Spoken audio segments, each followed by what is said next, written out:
So Derek, looking back to Tuesday night, 20 minutes against 10 men, do you think of it now as maybe a missed opportunity to at least get a point? Yeah, it would have been a missed opportunity anyway, because it didn't matter if they went down to 10 men.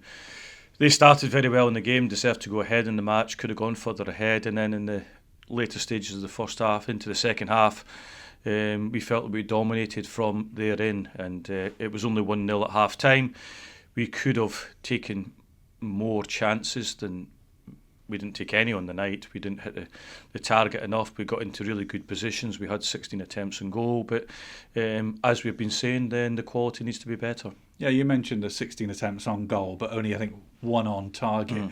Did it feel in many ways like a performance from before you got the additions in January? No, I give credit to Doncaster because 9 of them were block shots in and around that 18-yard box. So they defended well. The ones that were blocked were going on target, and that's got to be, good defending from Doncaster. You mentioned on Tuesday night after the game that the injury to goalkeeper Ryan Schofield at the very start of the game, really early on in the game anyway, meant that disrupted your substitution pattern for the rest of the game. Was that why you had to leave it so late to bring on additions near the end of the game? Some supporters saying that could have come a bit earlier. Well, the difficulty was we were always going to take off strikers, and we couldn't leave ourselves short in defence. So we had 4 strikers on at that moment in time. If you look at Gwyn Edwards, Dackers, Jed Gardner and Andrew Dallas, if I was going to make any more changes, then what was I going to do? Was I going to take off fullbacks and then possibly be short of defenders on the pitch when they could counter-attack us? That is possible, but you're always hoping that your strikers are going to score the goals, and we made 2 substitutions in taking Angol on and one other after that, Tollett. So they're not really strikers from that point of view. They're more wider players. How is Schofield? He's out for 3 to 4 weeks. He's got a groin injury that he developed not just the other night, but in the previous game as well. How much of a blow is that then? Because you have one fit goalkeeper, don't you? Yeah, I mean, Harry, came on and did well, so it's given him another opportunity. So what lessons do you take from Tuesday night into this next big home game on Saturday against Walsall? That we've lost 1-0 to a team that's third in the table. We go into a game where we're playing the league leaders, and we are trying to get out of a situation where we want to get top of the 3-team group at this moment in time. That's got to be our goal. Our goal is to try and win the football match. How do you deal with a team like Walsall at the top of the table?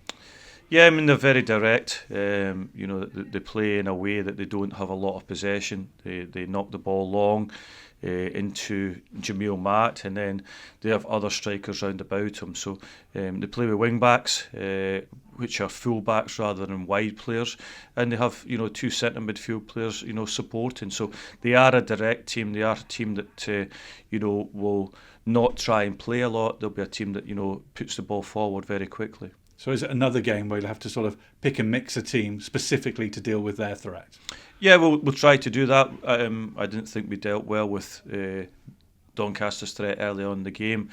They put out a team that was very strong against us. They made a number of changes, and I think that helped them on Tuesday night. Yeah, was that a lesson you could learn? Just how strongly a team can come at you, because they came at you like mad, didn't they, in that first 10 minutes? Yeah, I mean, they really did. And, Street was a player that I obviously tried to sign in the window.